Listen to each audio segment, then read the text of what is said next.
You like that? My guy, Mr. Francis. I've been trying to say your name for 8 weeks. Mauigoa. Mauigoa. Mauigoa. My man here from Miami, Florida. From American Samoa to California to Miami. So outside of football, just tell me about yourself. Where you grew up, what fires you up, what excites you in life. So I'm gonna kind of give you all the background stuff.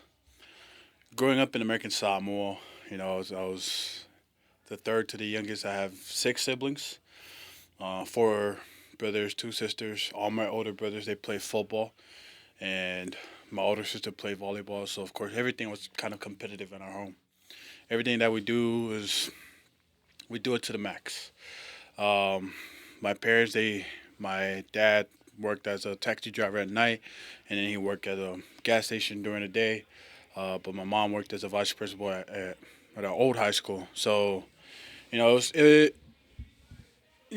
rarely there. I mean, they're there, but you don't want to add a load on it to what they got going on, and especially during the $5 minimum wage, so it was kind of hard making a living.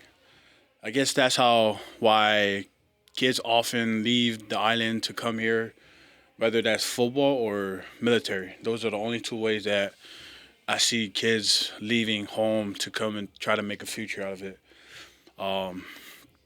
So so growing up, going to my freshman year, I was sent to California.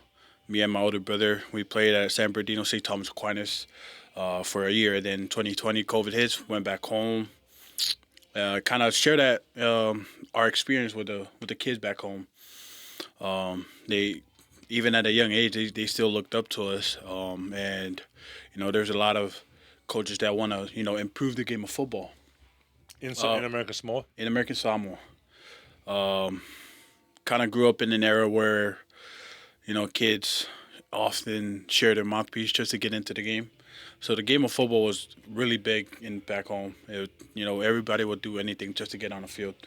Talking about cutting slippers to put as thigh pads and knee pads, just so they can get into the game. I've seen one of my cousins, dislocate a shoulder from hitting a slant route, and the quarterback put him in the wrong position. But he didn't want to come off the game because he knew once his mom knew that he's coming off the game, that's over for football. And that's how big football was back home. And so I kind of share that our experience with the kids and the coaches and everything like that. But then IMG called us and wanted to offer me a scholarship to come over there and play for them. It was a boarding school. So with that, I mean, California was a different story because my parents, they're Samoan community around. But Florida, it's far away, and also it's like there's no sense of culture. And so sat down with my parents, talked about it. I mean, I didn't mind.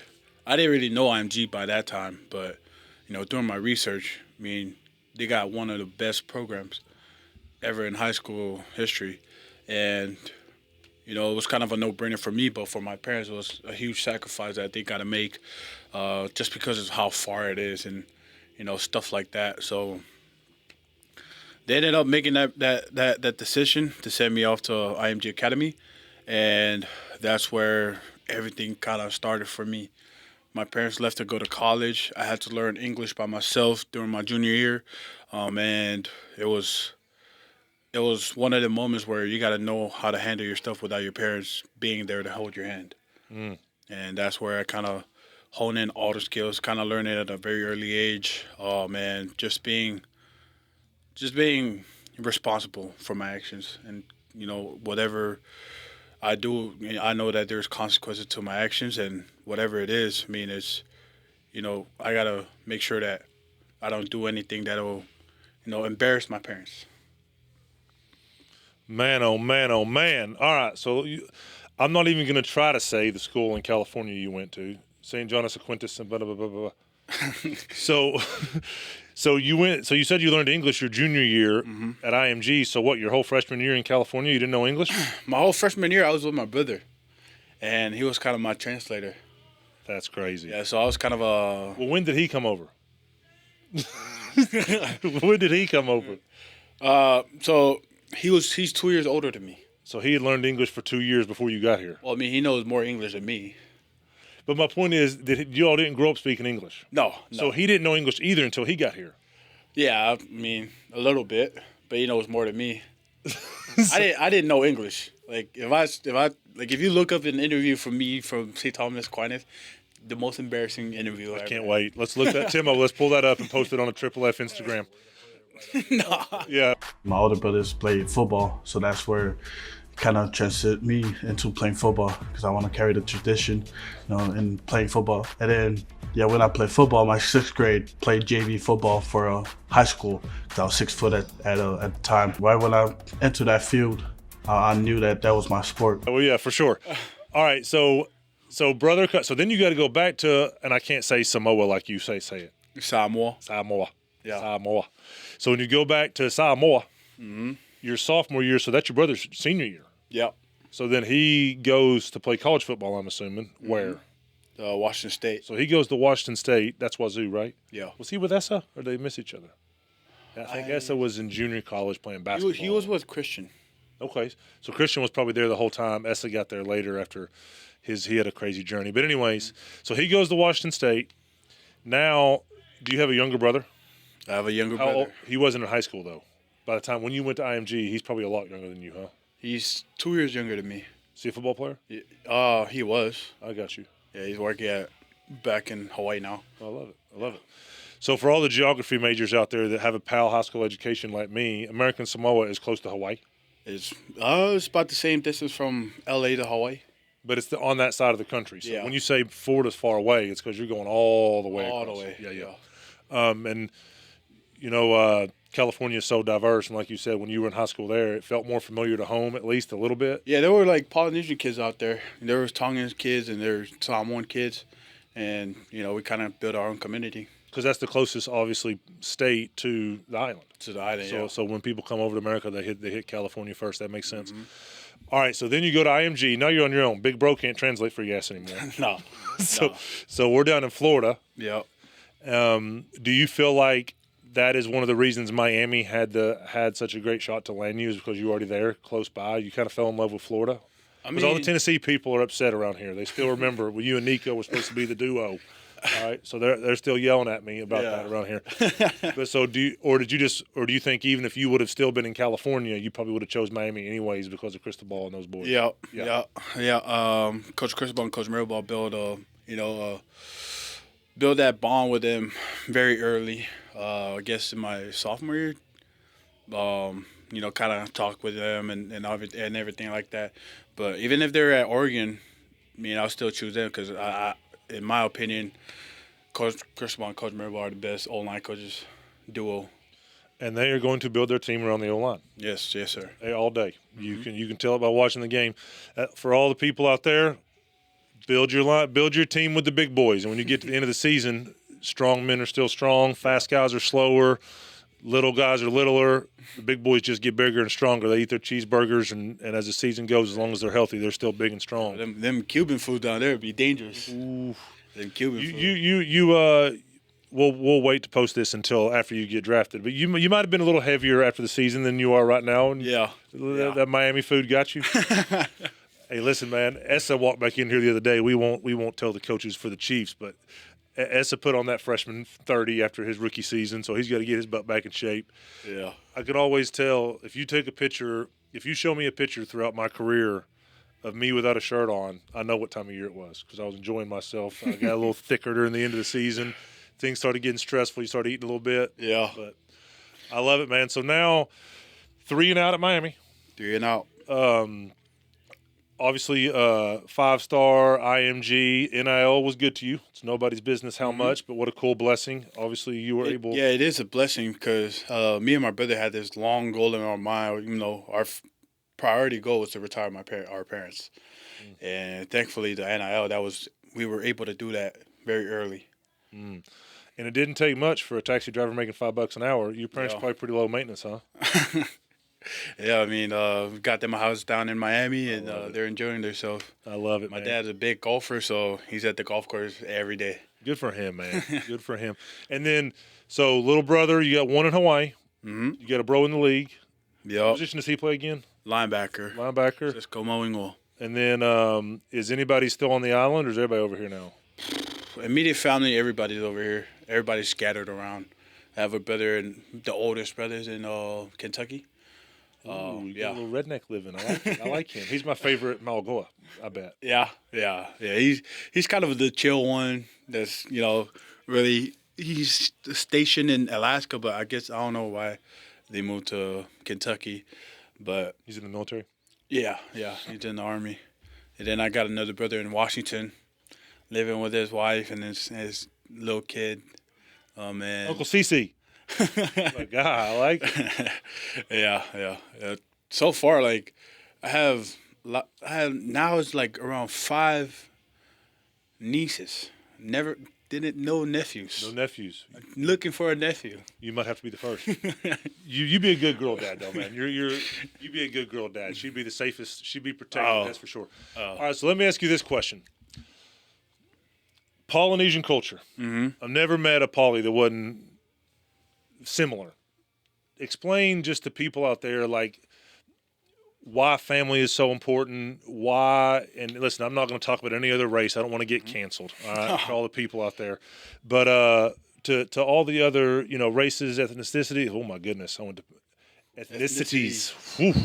Ethnicity. Thanks, Timo. Give me that sound again for that. Ethnicities. Whew. I like that. Why is the poly culture so family oriented? Is it just it seems like I've never met a poly that isn't close with their family, tight with their family, respectful, hardworking. Like, what is it? Is it just the way y'all are raised? Yeah. It's how we were raised.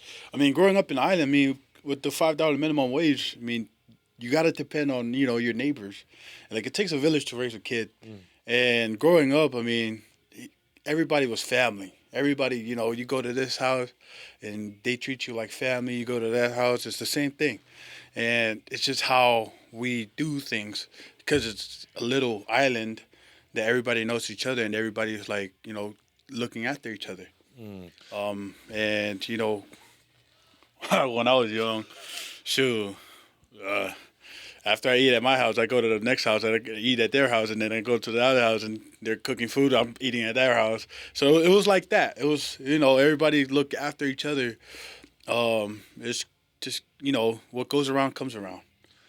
I've always said, I think I was born in the wrong generation. I think I was meant to be like on a pilgrim or something. Because in America, we've lost family, man. We just have. And I even me, I own a business and I'm working, and I don't want to look up when I'm 80 and realize, man, I didn't spend enough time with my family. Yeah. And I love cultures. Yeah, you don't have mansions, you don't make millions of dollars, but it's like family's all that matters when you're on your deathbed one day. And that's cool that you got raised that way, because now that you're Americanized and you're going to make all this money, you're still going to make sure that you never lose that. And that's something people that are born and raised here in America, we're getting less and less and less family oriented, and it hurts my heart. Yeah, I mean, part of that is when I look at it, I mean, kids out here get whatever they want. Back home, I mean, we all we got. Right. And that was it. I mean, we all we got, and we just do whatever around each other. Like with me and my siblings, I mean, we had an Xbox, but it was like only 2 controllers with 6 or 7 people in the house. I mean, we're just sitting back there just waiting for the other person to finish playing, and then we would just hop in and play with the other person. Everything was like around each other. And like, we don't hop on a game if someone's not hopping on a game. Yeah. We just wait for another person to hop on the game, and then we'll hop on the game.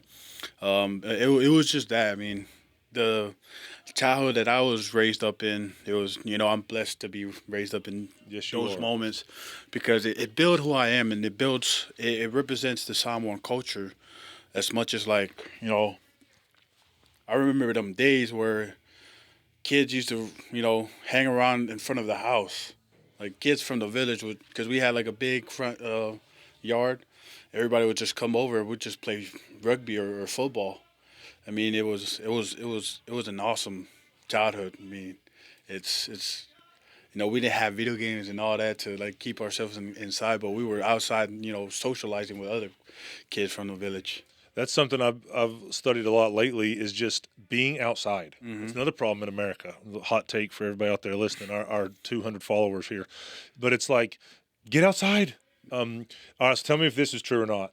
So I hear that in the poly culture, if you're at your uncle's house, if you're at your grandma's house, it doesn't matter. You're never safe. Anybody in the family will whip that butt if you act up. Oh yeah. Even at school, our parents actually tell the teacher if I'm doing something wrong, whoop his ass, and it was like that for everywhere I go.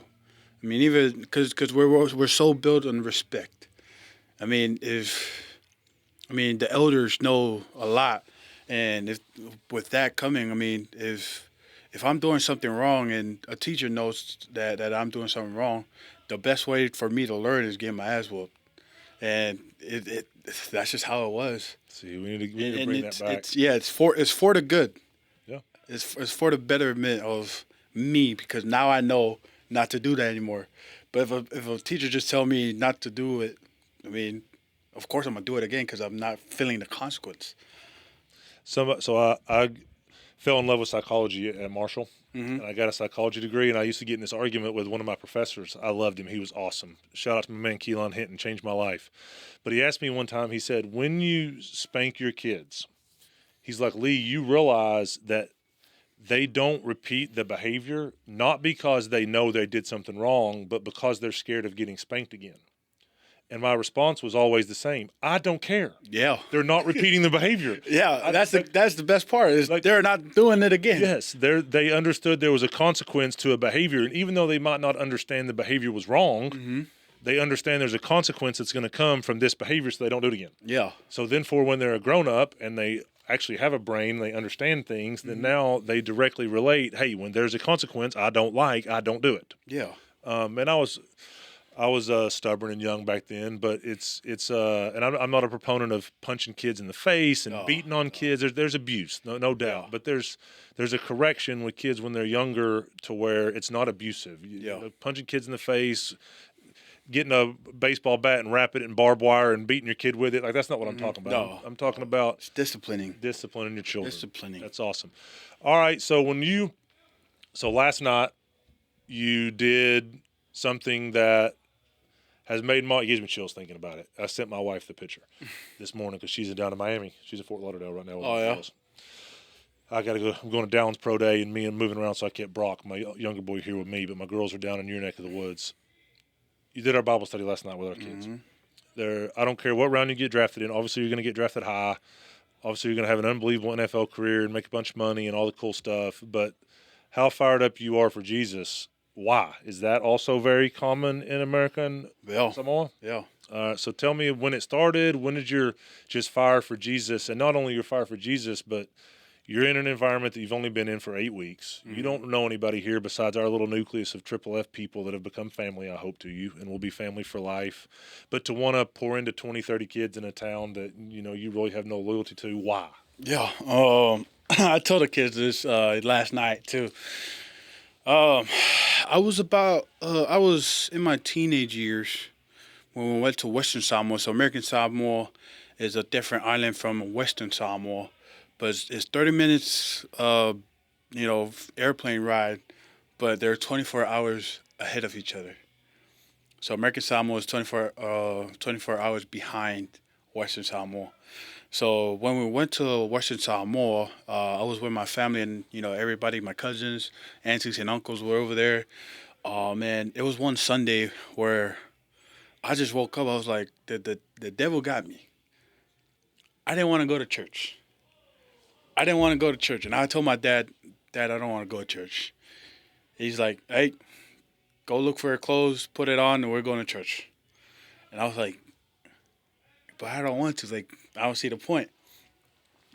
And right there and then, he got so pissed and he whooped me. He got so pissed and he beat me up. I was like, Dad, I don't want to do this anymore. I don't want to go to church. And he was just like, don't spare the rod. That's one thing that I feel like United States has lost is sparing that rod. Don't spare a rod on your kid, because then when they grew up, they know what not to do.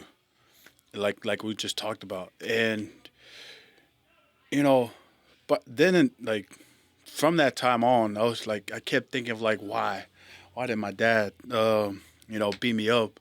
Why did my dad embarrass me in front of my whole family? And the more I grew up, kind of looked at other kids like how they do things. Like I look at them, okay, they don't go to church, but they do this, they do that. I looked at people, they're like I see that, and I kind of live this myself. I see that people don't have peace if they don't have Jesus in them, and that's where I kind of uh like start thinking about it, and it just I don't know, it was just a feeling that hit my heart where like, man, it's just go try it out, and just go for one day and just try to focus for a whole day. And sooner or later I went to church, and that's where the worship got me. I'm a big worshiper now. Like the worship music, it touched my soul, and it just bring that satisfying and like calming me down type of energy. And believe it or not, before every game my college year, and before in high school too, before any game my pregame songs are all gospel music. I would start with Travis Green, going to CC Williams, and then from Ty Tribbett to Kirk Franklin, and everybody. I mean, it was something that calmed me down and make me play at my game. And so from that time on, I mean, that's when I start falling in love with the word and falling in love with Jesus. Is if my parents didn't like teach me that hard lesson, like I would have just went to church and just okay, it's another day at church. I didn't really see it the way that I see it now. Wow. All right. I don't know why this just jumped on my heart. How old's your dad now? Ooh, 56, I believe. 56. So one thing I've realized as a father, and think about this one day when you're a father, there's nothing that makes, especially a young dad, because I'm sure your dad would handle things differently now at 56 than he might have Yeah. at 36, and Yeah. et cetera, et cetera. We all grow. My dad was a bad man back Right, then. right. Now he's probably soft, huh? Yeah. He won't admit it, but he got soft. So, me too. Like my oldest Brody, he looks at me and he's like, "Man, like What is this? you would have beat me for that." But when you're scared as a father, and you're a young father and you're a badass, right? You react with anger. So I bet you, if we talk to your dad, I'm not speaking for your dad, but it's just I'm a dad and I have two boys, and it's like he was scared in that moment of like, I know what happens to my son without church and without Jesus, Yeah. and I don't want that for him. So I'm gonna beat it out of him. Yeah. Right? Yeah, Right? like everything was like that's what I started to realize growing up, and like being in all this beating, being in like disciplining a lot. And then I came to like real like thinking, why does he do it? Like why does he? Before that time, I mean, in we didn't have middle school. In elementary, we would get a beating if we had A minus, and A minus you get one hit, B two, B Just by the teachers or by your parents? by my parents, and it was kind of rough, because when I think about it, it was like, but it's just an A minus. I mean, I had A's on my report, but then I had an A minus, and my dad was pissed. He whooped me.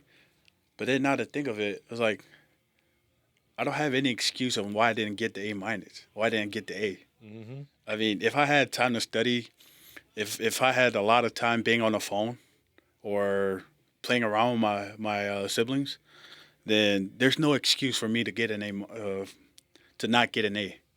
And that's what I came to realize. Like, if you start thinking of the why people do things, why people operate a certain way, you just come to realize everything, and you actually put yourself in their shoes.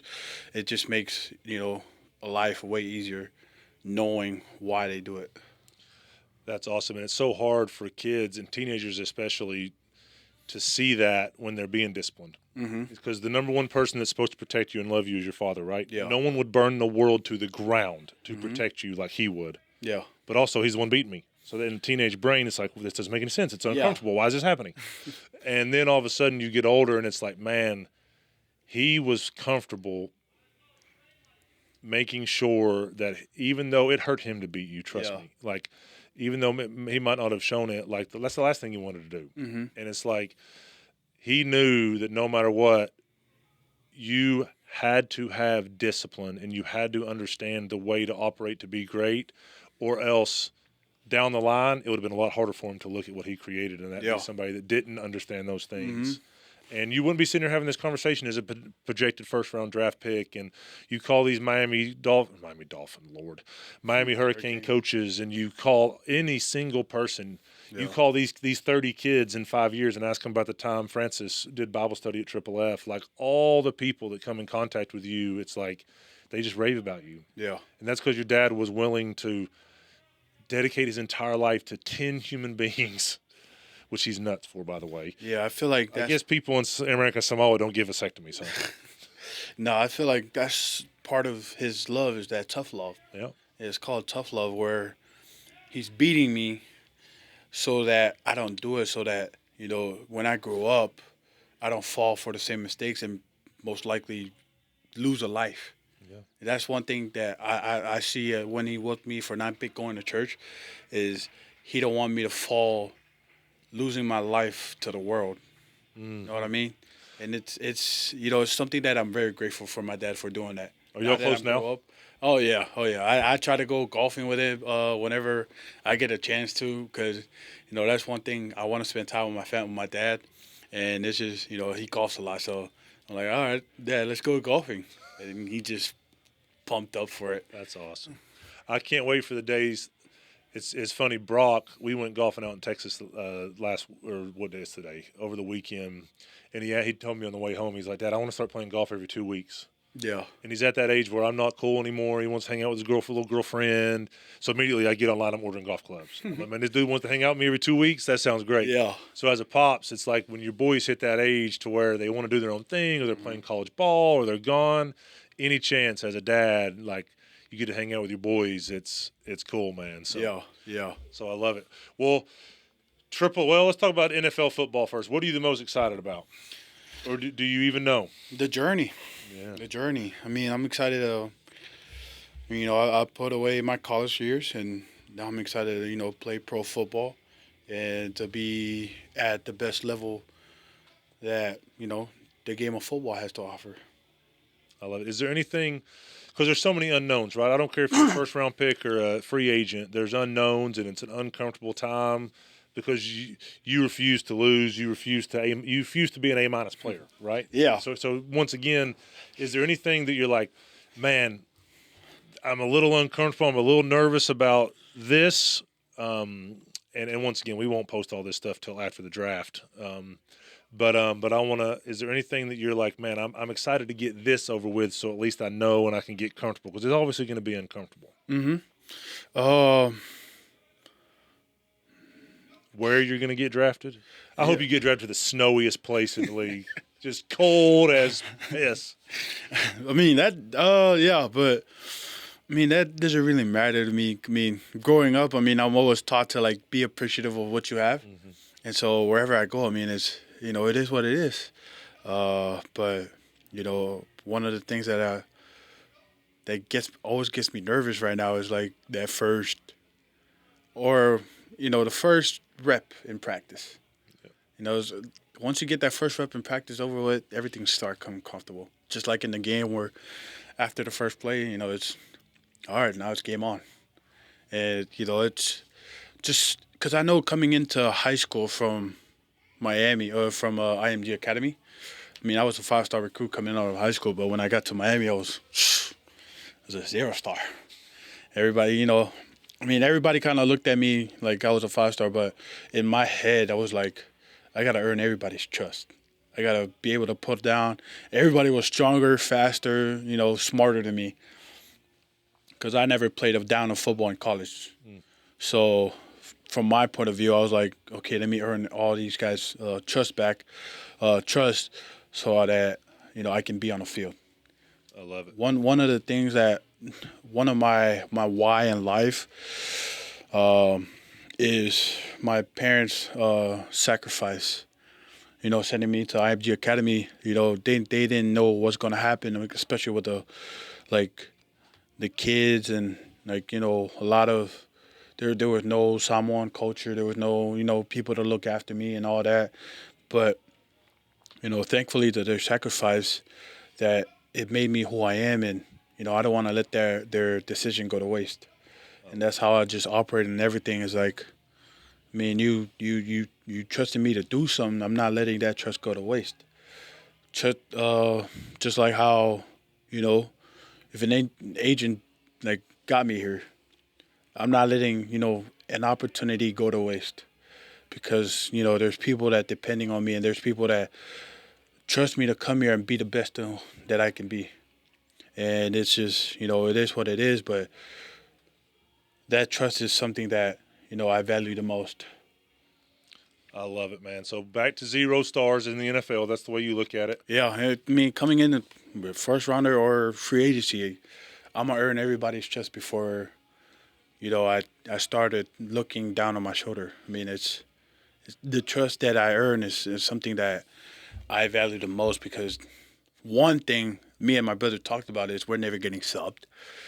I don't want to be on the sideline ever. And secondly, is just like, my parents send me to America, to have a future in football. So I'm not letting that go to waste. I love it. And that's something you talked about earlier with the first play.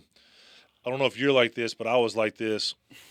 So, PFF, shout out to PFF. You all don't know anything, but you think you do. So, whatever. It matters, right? Somehow they've gotten to the point to where people value their opinion. They don't know the play. They don't know the scheme. Yeah. They don't know anything. But somehow they're grading us as NFL football players. Yeah. Okay, awesome. Great. You helped me with my contracts a couple times, so thank you for that. So, all that stuff, you could argue throughout my career I was known as the best blocking tight end in the league, right? And people would ask me, like, you're the best blocking tight end in the league. Why do you still get nervous? And I'm like, listen, guys, you don't understand. Like, now my teammates expect me to never lose. Yeah. Now my teammates Exactly. like the quarterback, when I'm in pass protection, he's in his mind, He's he's safe. expecting you to do your job. So it's actually more pressure now. Yeah. That's what I try to. Is that you feel like you? So, Oh, yeah. So the butterflies before the game. I don't care how much money I'm making. I don't care. Like I know in the back of my mind, I'm probably not going to lose in this game. Maybe once, but probably none. Yeah. Like based off of film study and the player I'm playing against, and I know I'm going to outwork the guy. So but it's like there's this little bit in the back of my mind of like, man, it's more pressure now. Like the better I get and the more successful I become, it actually adds more pressure. Do you feel like you? Oh yeah. You're on a completely different level from me with what your future looks like, but yeah, I think that's the thing people miss for players that do have a bunch of success. Mine was a niche. Like I was just a blocking tight end. Like some of these other tight ends, they got to play every play, and obviously it as a tackle in the 2-minute drill. Guess where I was? Standing over there on the sideline watching everybody else play. So you're on a whole nother level. But my little niche and role, like when I was in the game, the running back and the quarterback expected me not to lose. Yeah. And it actually made it harder at times. Pressure-wise and kind of that butterfly feeling before the game, but I agree with you. After that first rep, that stuff went Yeah, and that's how I noticed, like, how I treat everybody. We were playing Bethune-Cookman, and all of a sudden I got nervous. And I was like, we're playing Bethune-Cookman. That's when I came to realize, man, I treat every player the same. It's whether you're the best rusher or the smallest rusher, I'm still gonna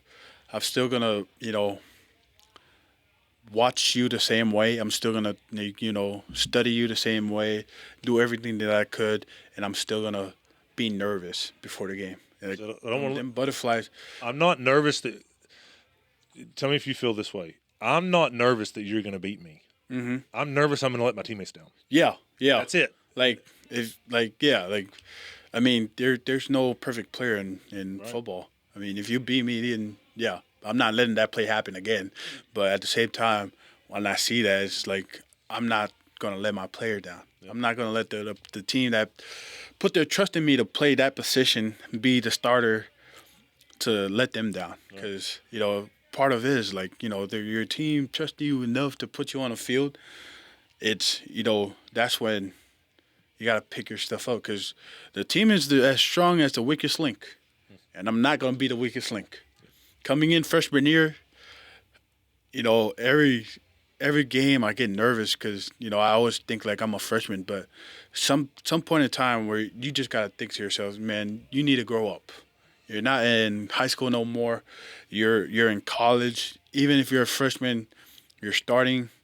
You're playing against people 2, 3 years, 5 years older than you, but it don't matter. He got 2 hands, you got 2 hands. You got 2 feet, they got 2 feet. At the same time, it's like, I don't, you trust me to be on the field. I don't want to, let that trust go to waste. I love it. Ready? We're back. Ho! All right, final thing. So obviously, when you're projected to get drafted where you are, everybody in the world's after you, right? Yep. So I have an awesome relationship with your agent, Tim, and we've worked together in the past. But, Knoxville, Tennessee definitely isn't a destination by any stretch of the imagination. Your relationship with John, obviously being Miami guys. So why did you decide to come here? And are you thankful you did? You won't hurt my feelings. Tell me what we need to get better at and what we didn't do that you hoped we would. But how has your experience been here at Triple F, man? And don't worry about the camera. Don't feel like you have to say a bunch of nice things. Just seriously, have you loved being here? Because we've loved having you here, obviously. Yeah. But what's the number one thing that you're just thankful for with this place? What's the name? What's it called? The fellowship. The fellowship. I mean, you just don't bring any randos. You bring people that have good social skills and people that are God-fearing men in this building, and I'm really thankful for that because we have Andrew over here and he want to build a church, and we have Logan over here. He might joke around, but he goes to church every Sunday and he brings me with him. And we have Rich who does every Bible studies and all. I mean, I'm just thankful for that fellowship and people that can help me with my spiritual life. And it's just amazing being around with kids that are we have Esapole over here. We had KD. It had a little bit of culture around, but we have different people, but they all share one goal, and that is to be the best. We didn't have nobody, I mean, besides from one person, but we didn't have nobody that just was being okay with being mediocre. Right. Everybody wanted to be the best. When I was here with KD was my rival, and we'd go after it every day. Oh man, everybody just wanted to be the best. And that kind of pushes the competition, and it just helps me be better. I love it, man. That's one thing I'll give you my word on, and every person that ever tries to walk in these doors. Me and my wife, Alicia, we built this place to give back to the community we grew up in. Mm-hmm. And I'm obsessed with it being successful because I want other guys to be able to do for their communities what we've done for this one. Yep. And that's pouring to these kids downstairs. And I will not take anybody for the pre-draft combine process. I don't care if they're the number one pick in the draft, if they're going to be a turd and not pour into these kids in the community that I love so much. Yeah. So I love that you're going to get drafted so high. That helps my business. And everybody thinks all of a sudden we know what the hell we're doing now because you get drafted. My wife could have trained your big ass for the draft. All right. So, and I love my wife. Shout out to Alicia Smith, but she doesn't know what a 3-point stance is. You know what I'm saying? But she could have trained you for the draft. That's what kills me in this whole process is look at all these guys they got drafted. I'm like, they didn't get anybody drafted. That homeboy can just play, baby. Yeah. So, but that's the thing, man, is I'm glad to hear you say that because that's what this is all about to me is yes, you're going to be a high pick. Yes, Logan and Andrew are fighting the good fight to just get an opportunity. Yeah. But Andrew wants to be a priest potentially one day. And by the way, he's so funny. Yeah, he is very funny. He's sneaky funny. And the way that he loves all of you all so much, regardless of where you came from. But every year, and we won't name names, but every year, no matter how hard I try, there's one guy. Yeah. And I'm like, all right, let's go. I want to just stick a taser in the rib. But I try so hard to really background check, and Instagram's a heck of a resource just to find out what somebody's all about. Oh yeah, yeah. So That's true. are these dudes going to love each other and push each other to where they will be the best possible version of themselves after 8 weeks? Mm-hmm. And I feel like this year's group, it was very different than last year's group. Some of the personalities were different, but I love every year, and that's the best thing about the O-line. American Samoa, the hood, Yeah. a redneck, all become best friends. Yeah, they all just come in and just It's share the same goal, and we just work on it. It's football offensive line. It's Yeah. the best in the world. But I love that, man. I love you.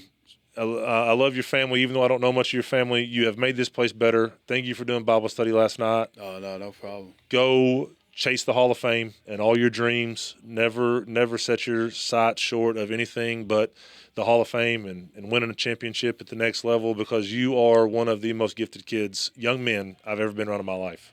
And I wouldn't say that lightly. I don't say that to every guy on the podcast. Some of the guys, it's like, hey, you're lead junior. You have to work hard and just pray. Then there's other guys that God gave a gift, man. And I'm happy that God gave you the gift, because you want to make the world a better place and make it about family and Jesus. And I pray right now, dear Lord, I know your plans for Francis. Help him. Let your light shine through him, man. That's awesome. I love you, big dog. Get down to Miami. Show off. I'm sure the whole league's going to be there with all the draft picks you all got. They say they're planning on 100 NFL personnels. Nice. We'll go show off. Yeah, I appreciate got, it. give me a little hut. Hut. Ooh.